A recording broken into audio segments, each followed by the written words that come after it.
Okay, Govindaraju sir, ಆಯಿತು, ಗಲಭೆ ಆಯಿತು, ಲಾಠಿ ಚಾರ್ಜ್ ಆಯಿತು. ಇದರ ನಡುವೆ ಬಿ ಜೆ ಪಿಗರು ರಾಜಕೀಯ ಮಾಡ್ತಾ ಇದ್ದಾರೆ. ಅಂದರೆ ಗಲಭೆಯ ಕಿಚ್ಚಲ್ಲಿ ಬಿ ಜೆ ಪಿಗರು ತಮ್ಮ ರಾಜಕೀಯ ಬೇಳೆಯನ್ನು ಬೇಯಿಸಿಕೊಳ್ತಾ ಇದ್ದಾರೆ ಅನ್ನುವ ಆರೋಪ ಕೂಡ ಇದೆ. ಸರ್, ಕಾಂಗ್ರೆಸ್ನವರು ಇವತ್ತು ಏನು ಮದ್ದೂರಿನ ಘಟನೆ ವಿಚಾರವಾಗಿ ನಿನ್ನೆಯಿಂದ ಸಾಕಷ್ಟು ಕಾಂಗ್ರೆಸ್ಸಿನ ಇವತ್ತು ಏನು ನಾಯಕರುಗಳು ಮಾತಾಡ್ತಾ ಇದ್ದಾರೆ. ನಿನ್ನೆ ನಾವು ಗಮನಿಸಿದಾಗೆ ಏನು ಭಾನುವಾರ ಸಂಜೆ ಆದಂಥ ಘಟನೆ ಆದಮೇಲೆ ಮೊನ್ನೆನೂ ಕೂಡ ಏನು ಒಂದು ಎಲ್ಲ ಒಂದು ಧಾರ್ಮಿಕ ಭಾವನೆಗೆ ಧಕ್ಕೆ ಆದಂಥ ಸಂದರ್ಭದಲ್ಲಿ ಜನರೆಲ್ಲ ಒಗ್ಗೂಡಿ ಎಲ್ಲ ಒಂದು ಕಡೆ ಪ್ರತಿಭಟನೆ ಮಾಡಬೇಕು, ಇದ್ರ ವಿರುದ್ಧ ನಾವು ಕೂಗಿ ಧ್ವನಿ ಎತ್ತಬೇಕು ಅನ್ನೋ ವಿಚಾರ ಇಟ್ಕೊಂಡು ಒಂದು ಶಾಂತಿಯುತ ಪ್ರತಿಭಟನೆಗೆ ಬಂದಂಥ ಸಂದರ್ಭದಲ್ಲಿ ಏಕಾಏಕಿ ಇವತ್ತು ಪೊಲೀಸ್ನವರು ಅವ್ರ ಮನಸೋ ಇಚ್ಛೆ ಸಿಕ್ದವ್ರಿಗೆಲ್ಲ ಹೊಡೆಯೋವಂಥದ್ದು, ಸಿಕ್ದವ್ರಿಗೆಲ್ಲ ಏನೋ ಸಣ್ಣ ಮಕ್ಕಳಿಗೆ ಹೆಣ್ಣು ಮಕ್ಕಳಿಗೆ ಹೊಡೆಯೋವಂಥ ಘಟನೆಗಳು ನೋಡಿಬಿಟ್ರೆ ಇವತ್ತು ಈ ಸರ್ಕಾರದ ಜವಾಬ್ದಾರಿ ಏನು, ಯಾರನ್ನ ಕಾಪಾಡೋಕ್ಕೆ ಈ ಸರ್ಕಾರ ಇದೆ, ಏನನ್ನು ಮಾಡೋಕ್ಕೆ ಹೊರಟಿದೆ ಅನ್ನೋದು ನಮಗೆ ಪ್ರಶ್ನೆಯಾಗಿ ಕಾಣ್ತಾ ಇದೆ. ಏಕೆಂದರೆ ಇವತ್ತು ನಿನ್ನೆ ಸಂಜೆ ಮದ್ದೂರಿನ ಗಣೇಶ ಉತ್ಸವ ಸಮಿತಿ ಏನು ಸಮಿತಿ ಇತ್ತಲ್ಲ, ಆ ಸಮಿತಿಯ ಯುವಕರ ಮೇಲೆ ಇವತ್ತು FIR ಮಾಡೋವಂಥ ಕೆಲಸ ಮಾಡಿದೆ ಸರ್. ಇವತ್ತು ಕಲ್ಲು ಹೊಡೆದವರು, ಕಲ್ಲು ಹೊಡೆಸಿದಂಥ ಸ್ಥಳ ಮಸೀದಿಯಿಂದ ಕಲ್ಲು ಗುಡ್ಡೆ ಹಾಕ್ಕೊಂಡಿಂಥದ್ದರು, ರಾಡ್ಗಳನ್ನ ಇಟ್ಕೊಂಡಂಥ ಅವ್ರ ಮೇಲೆ ಇವತ್ತು ಕೇಸ್ ಹಾಕೋ ಕೆಲಸ ಮಾಡಲಿಲ್ಲ. ಇವತ್ತು ಗಣೇಶನ ಪ್ರತಿಷ್ಠಾಪನೆ ಮಾಡಿ ಎಲ್ಲೋ ಒಂದು ಕಡೆ ಆಚರಣೆಗಳನ್ನ, ಉತ್ಸವಗಳನ್ನ, ಅದನ್ನ ವಾದ್ಯ ಗೋಷ್ಠಿಗಳ ಮೂಲಕ ಎಲ್ಲ ಒಂದು ಕಡೆ ವಿಸರ್ಜನೆ ಮಾಡೋ ಸಂದರ್ಭದಲ್ಲಿ ಇವತ್ತು ಕಲ್ಲು ಎಲ್ಲಿಂದ ಬಂದಿದ್ದು? ಆ ಮಸೀದಿ ಜಾಗದಿಂದ ತಾನೇ ಬಂದಿದ್ದು. ಆ ಮಸೀದಿಲಿದ್ದವ್ರು ಯಾರಾಗಾರೆ? ಅವ್ರ ಮೇಲೆ ಯಾಕೆ FIR ಆಗಲಿಲ್ಲ? ಅಂದರೆ ನೀವು ಇವತ್ತು ಎಲ್ಲೋ ಒಂದು ಕಡೆ ಅವ್ರು ಮಾತ್ರ ನಿಮಗೆ ಓಟ್ ಕೊಟ್ಟಿದ್ದಾರೆ ಅಂತ ಹೇಳ್ಬಿಟ್ಟು ಎಲ್ಲ ಒಂದು ಕಡೆ ಹಿಂದೂಗಳ ಮೇಲೆ ನೀವು FIRನೂ ಹಾಕ್ತೀರಾ, ಒಡಿಸ್ತೀರಾ, ಕಲ್ಲು ಹೊಡಿಸ್ತೀರಾ, ಇನ್ನೊಂದು ಮಾಡ್ತೀರಾ, ರಕ್ತ ಈಚೆ ಬರೋ ರೀತಿಯಲ್ಲಿ ನೀವು ಎಲ್ಲವನ್ನು ನೀವು ಕಾನೂನಿನ ಮೂಲಕನೇ ನೀವು ಮಾಡಿಸ್ತಾ ಇದ್ದೀರಾ. ಅಂದರೆ ಅದೇ ಜನ ನಿಮಗೂ ಕೂಡ ಓಟ್ ಹಾಕಿದ್ರಲ್ಲ, ಅದೇ ಮದ್ದೂರಿನ ಜನ ನಿಮ್ಮ ಕಾಂಗ್ರೆಸ್ಗೆ ಓಟ್ ಹಾಕಿ ಅಲ್ಲೂ ಕೂಡ ಒಂದು ಗೆಲ್ಲಿಸುವಂಥ ಕೆಲಸ ಮಾಡಿದ್ರಲ್ಲ, ಅವ್ರಿಗೆ ಕೊಟ್ಟಂಥ ನ್ಯಾಯ ಇದೇನಾಗಾದ್ರೆ? ಇವತ್ತು ಕೇವಲ ಮುಸ್ಲಿಮ್ರು ಮಾತ್ರ ನಿಮ್ಗೆ ಓಟ್ ಹಾಕ್ತಾ ಇದ್ದಾರೆ, ಮುಸ್ಲಿಮ್ರು ಮಾತ್ರ ಮತ ಹಾಕ್ತಾವ್ರೆ ಅಂತ ಹೇಳ್ಬಿಟ್ಟು ನಿಮಗೆ ಕಾಣಿಸ್ತಾ ಇದೆಯಾ ಸರ್? ಈ ದೇಶದಲ್ಲಿ 63 ವರ್ಷಗಳ ಏನು ಆಡಳಿತ ನಡೆಸಿದಾರಲ್ಲ ಕಾಂಗ್ರೆಸ್ಸು, ಇದೇ ರೀತಿ ಧೋರಣೆ ತಗೊಂಡು ಬಂದಿರೋದ್ರಿಂದಲೇ ಇವತ್ತು ಕಾಂಗ್ರೆಸ್ ಎಲ್ಲೆಲ್ಲಿ ಆಡಳಿತದಲ್ಲಿ ಇದೆಯಲ್ಲ ಅಲ್ಲಿ ಹೆಚ್ಚಿನ ಘಟನೆಗಳು ನಡೀತಾ ಇರೋದು ಇದೇ ಕಾರಣಕ್ಕೋಸ್ಕರ. ಅವತ್ತಿಂದಲೂ ಇದನ್ನೆಲ್ಲ ಕಟ್ಟಾಕೊಂಡು ಬಂದಿದ್ರೆ ಭವಿಷ್ಯ ಇಂಥ ಘಟನೆಗೆ ಅವಕಾಶ ಆಗ್ತಿರಲಿಲ್ಲ. ಇವತ್ತು ಕಾರಣನೇ ಕಾಂಗ್ರೆಸ್ ಸರ್. ಕಾಂಗ್ರೆಸ್ಸಿನ ನಾಯಕರು ಕಾಂಗ್ರೆಸ್ ಆಡಳಿತ ಮಾಡ್ಕೊಂಬಂತಲ್ಲ 65 ಈ ದೇಶದಲ್ಲಿ ನಾವು ಹಿಂದೆ ಸ್ವಾತಂತ್ರ್ಯ ಪೂರ್ವದಲ್ಲೂ ಕೂಡ ಯಾವುದೇ ಧಾರ್ಮಿಕ ಭಾವನೆಗಳಿಗೆ, ಆಚರಣೆಗಳಿಗೆ ಧಕ್ಕೆ ಆಗ್ತಿರಲಿಲ್ಲ ಸರ್.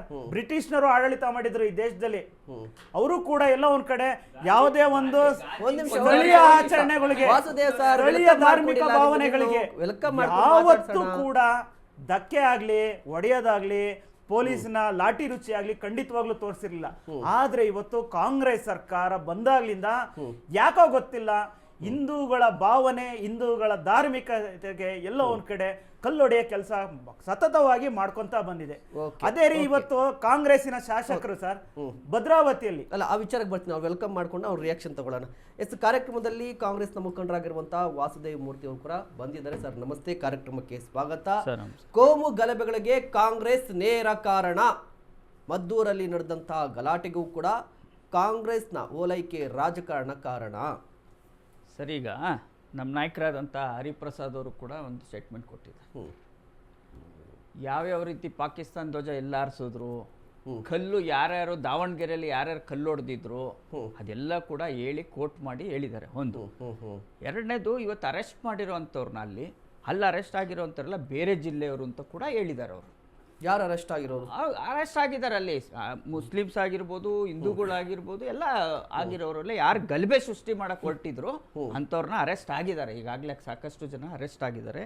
ಅಲ್ಲಿ ನೋಡಿದವರೆಲ್ಲರೂ ಕೂಡ ಹೊರಗಿನ ಜಿಲ್ಲೆಯವರೇ. ಯಾಕೆ ಇದನ್ನ ಹೇಳ್ತೀವಿ ಅಂತಂದರೆ, ಇವ್ರಿಗೆ ಏನು ಮಂಡ್ಯದಲ್ಲಿ ಬೇಸಿಲ್ಲ. ಮಂಡ್ಯದ ಜನಗಳು ಜಾಸ್ತಿ ಬುದ್ಧಿವಂತರು. ಯಾವ ರೀತಿ ಮೊದಲಿಂದನೂ ಕೂಡ ಕಾವೇರಿ ಗಲಾಟೆ ಆಗಿರ್ಬೋದು, ಕಾವೇರಿ ಹೋರಾಟ ಆಗಿರ್ಬೋದು, ಮತ್ತು ಇದು ರೈತರ ಚಳುವಳಿ ಆಗಿರ್ಬೋದು, ಹುಟ್ಟಿರೋದೇ ಮಂಡ್ಯದಿಂದ. ಮಂಡ್ಯದಲ್ಲಿ ಇವ್ರು ಯಾರು ಬೇಳೆಕಾಳು ಇವತ್ತವರೆಗೂ ಬೇಸಕ್ಕಾಗಿಲ್ಲ.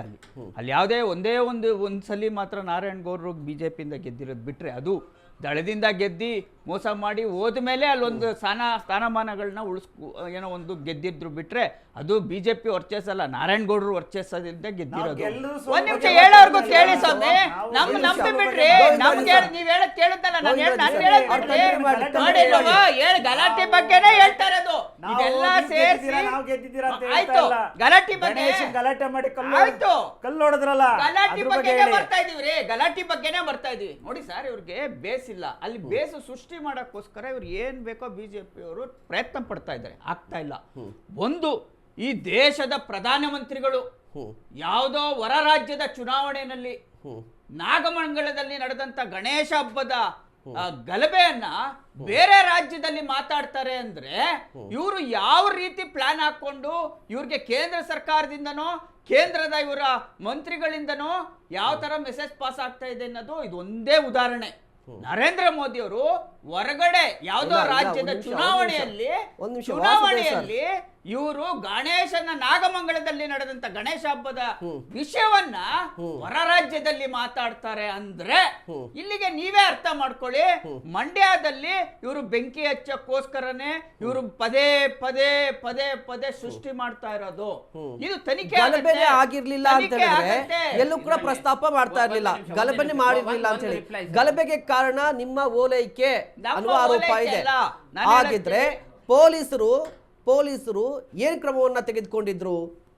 ಮಸೀದಿಯಿಂದ ಕಲ್ಲುಗಳು ಬರುತ್ತೆ ಅಂತ ಹೇಳಿದ್ರೆ ಎಲ್ಲರೂ ಕೂಡ ಕೇಳ್ತಾ ಇದ್ದಾರೆ, ಇಂಟೆಲಿಜೆನ್ಸ್ ಏನಾಗಿತ್ತಂತೆ, ನೋಡಿ ಭದ್ರತೆ ಏನಾಗಿತ್ತಂತೆ. ನೋಡಿ ಸರ್, ಭದ್ರತೆನೂ ಕೊಟ್ಟಿದ್ರು ಅವ್ರಿಗೆ ಮೊದ್ಲೇನೂ ಕೂಡ ಹೈಕೋರ್ಟ್ ಆದೇಶದಂತೆ DG ಆಗ್ಬಾರ್ದು ಅಂತೂ ಹೇಳಿದ್ರು. 144 ಸೆಕ್ಷನ್ ಆದ್ಮೇಲೆ 144 ಸೆಕ್ಷನ್ ಆದ್ಮೇಲೆ ಅಲ್ಲಿ ಪ್ರತಿಭಟನೆ ಮಾಡೋದು ತಪ್ಪು, ಕಾನೂನು ಬಾಹಿರ. ಅರ್ಥ ಆಯ್ತಾ? ಇವರು ಅದೆಲ್ಲವನ್ನು ಉಲ್ಲಂಘಿಸಿ ಇವರು ಪ್ರತಿಭಟನೆ ಮಾಡ್ತಾರೆ.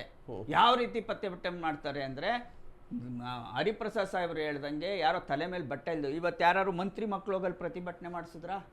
ಇವತ್ತು ಯಾರೋ ಏನು ನಾವು ಇದ್ರದ್ದು ಕಟ್ಟ ಹಿಂದಾಳುಗಳು ಅಂತ ಹೇಳ್ಕೊಂಡು ಹೋಗಿ ಅಲ್ಲಿ ಯಾರು ಮಂತ್ರಿಗಳಾಗಿರ್ಬೋದು MLA ಮಕ್ಕಳುಗಳಾದ್ರೆ ಪ್ರತಿಭಟನೆ ಮಾಡಿದ್ರ?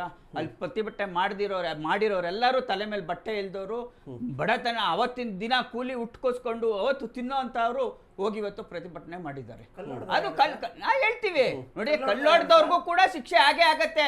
ನಾವು ಕಲ್ಲೊಡ್ದವ್ರು ಸರಿ ಅಂತ ನಾವ್ ಹೇಳ್ತಾ ಇಲ್ಲ. ನೀವ್ ಹೇಳ್ಬೋದ್ರಿ, ನೀವ್ ರೇಪ್ ಆದವ್ರನ್ನ ಅದನ್ನ ನ್ಯಾಯಯುತವಾಗಿ ನೀವು ಅದನ್ನ ರಿಲೀಸ್ ಮಾಡಿಸ್ತೀರಾ? ಆತರ ಯಾವ್ದೇ ತರದ ಇವತ್ತು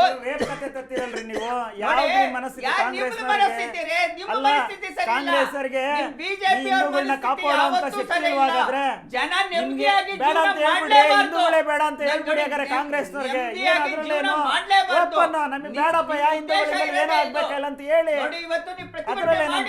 ಪ್ರತಿಭಟನೆ ಮಾಡಿ ಈಗ ನಾವು ಹುಟ್ಟೋದಾದ್ರೆ ಮುಂದಿನ ದಿನದ ಮುಸಲ್ಮಾನ ಹುಟ್ಟಬೇಕು ಅಂತ ನೀವು ಕಾಂಗ್ರೆಸ್ ಹೇಳ್ತಾ ಇದ್ದೀರಾ, ನಿಮ್ ನರೇಂದ್ರ ಮೋದಿ ಹೇಳಕ್ ಕೊಟ್ಟಿದ್ದೀರಾ?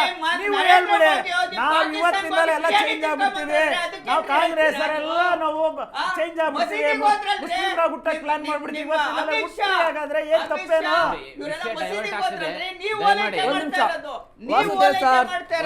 ವಾಸುದೇವ್ ಸರ್, ಗೋವಿಂದರಾಜ್ ಸರ್ ವಿಷಯಾಂತರ ಆಗ್ತಾ ಇದೆ. ಒಂದ್ ನಿಮಿಷ